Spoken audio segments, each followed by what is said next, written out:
How's it going, everybody? Thanks for hanging out for a little bit. Means a lot to me. Always a pleasure for me, seeing as how I just talk about something that I love, which is movies. So, 1954, On the Waterfront, great film, directed by Eli Kazan. A Streetcar Named Desire, another really great Eli Kazan film with Marlon Brando in it. But yeah, this is just one of those movies I come back to every now and then. One of the, I guess, I'd say one of the best out of the 1950s.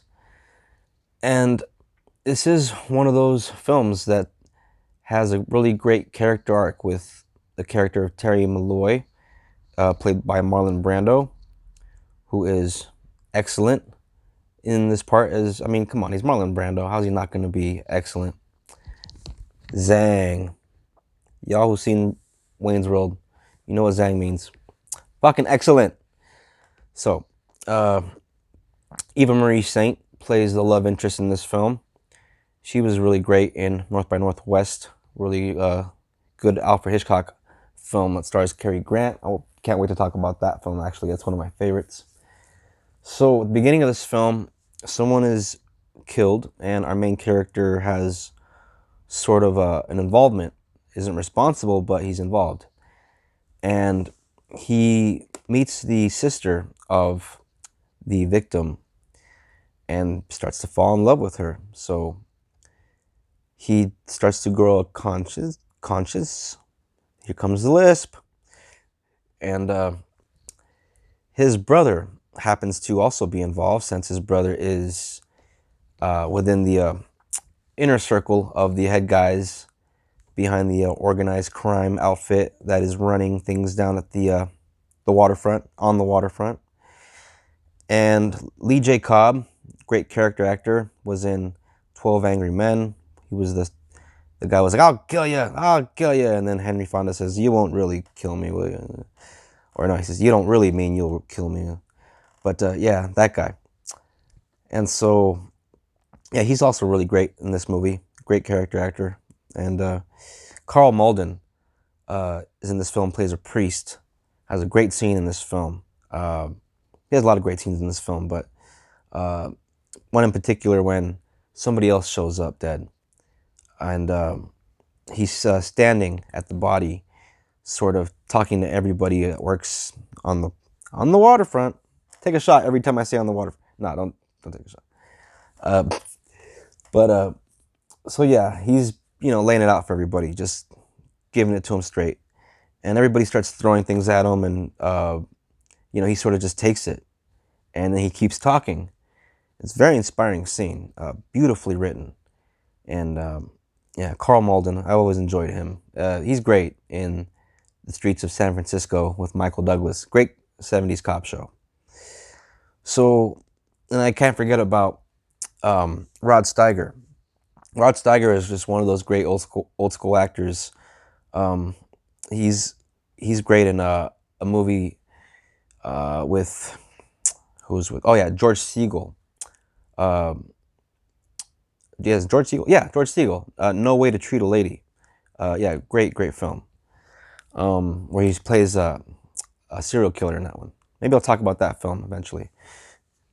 In this one, he plays Brando's brother. And the way they play off each other, Brando and Steiger, so beautifully, especially in the famous contender scene. It's a very famous scene. People probably have seen clips of it. He says, Brando says, I could have been a contender. I could have had class. I could have been somebody instead of a bum, which is what I am. And it's really a sad scene, too, because it's a kind of scene where a lot of things are sort of coming to a head for our characters towards the third act. And towards the third act, the stakes get pretty high, and our main character is sort of teetering, Terry Malloy, Brando, between either going to the police or being faithful to those, they say don't bite the hand that feeds, the hand that feeds, basically, which is the mob, who is taking care of him and taking care of pretty much everybody else that comes to the waterfront. I'm not going to say it, fuck it. The docks, fuck the docks. And so, yeah, he's just one of those guys that shows up every morning, ready to work. And of course, he's gonna get picked every morning because his brother is, like I said, he's one of the higher ups. But not everybody gets picked, And then later on, as his sort of loyalty is sort of being questioned, and everybody's sort of not sure about him, especially when they know he's being subpoenaed uh, by law enforcement authorities. They're pretty much trying to deter him from uh, throughout the film. Well, they get his brother pretty much to try and deter him from, of course, talking. And they see him talking to the female, the sister of the victim at the beginning of the film, and they see him sort of warming up to her, and they can sense it. They can sense that he's, something is going on. So yeah, and that's not long after the beginning that cops show up to talk to Terry, and he's subpoenaed, and they find out that he's subpoenaed, and so things really get sort of tense throughout the middle and especially towards the back half of the film.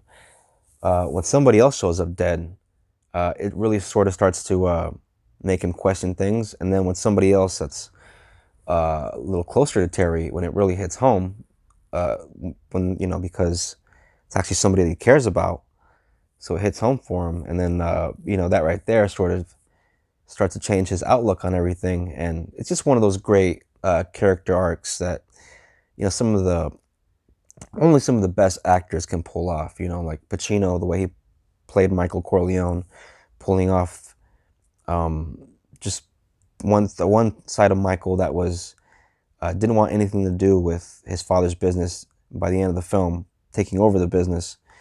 It's great to see movies where people just are one person at the beginning, and then through the evolution of their character, and the development of their character, it's great to see them sort of become someone else sometimes. And some of my favorite films are about things like that. And yeah, great character arc as far as this main character goes. I'm sorry if I gave away too much, but it's obvious when you're watching the film where it's going, so it's not really spoiling it for you. But still, uh, not going to reveal how the movie ends because that would be stupid. I don't like to do that for people. But I will say this though: our main character plays a guy that used to be an ex-boxer, so it's really cool to see him sort of talk about boxing every now and then, and he has that kind of respect around the docks as a tough guy. And watching this film, I can definitely see a bit of influence from this character here that he may have had on Sylvester Stallone, maybe when he was writing his Rocky Balboa character. There are a couple similarities to Terry and Rocky. One of them being the link to organized crime. Rocky had that a childhood friend that he worked for, Gazzo. So, so Rocky was a loan shark. So he was kind of involved with them to a certain extent, and the same as Terry Malloy. So I wonder if watching this film, if that had a bit of influence on the character of Rocky Balboa, especially when I see some of the mannerisms that I see Brando in the perform in the film, and the way he talks. It's very natural. The guy is so real in this performance. It's unbelievable, actually, how natural he seems as he's just speaking, living in front of us, in front of the camera. It doesn't look like acting whatsoever. It's great. It's one of those performances that yeah, I watch it and I'm like awe. I'm like in awe the whole time. It's really great. And yeah, great little fisticuffs at the end of the film. I'm not gonna give away who wins, but there is a great a little battle on the docks between Marlon Brando, and I won't give away who he fights, but I'm trying to talk about movies. Shut up, damn dogs. But yeah, On the Waterfront. If anybody's in the mood, did I save it? Fuck it, I don't care. For a good crime slash romantic sort of drama, this is up your alley. It's a good crime film, little bit of boxing in there, and a nice love story. So yeah, On the Waterfront, great film. Academy Award winner, Best Picture. So check this one out. If you can't find it on streaming, I don't know why you couldn't. It's one of those movies that, even though it's old, it should be. I'm pretty sure I saw it on. I want to say, no, it wasn't Prime. Turner Classic Movies on HBO Max. They have a lot of classic films. Could be wrong. So, should it not be out there? Like I always say, the hard copies exist. I've had this for a while.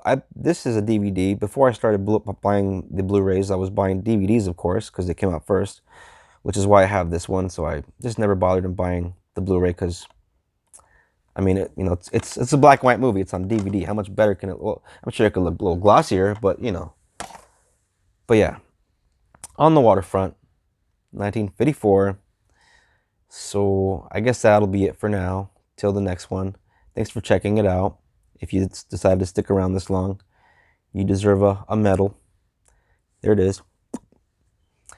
Okay, so until next time, thanks for hanging out with me for a little bit. Be sure to hit the like button, comment, share, subscribe, all that great stuff.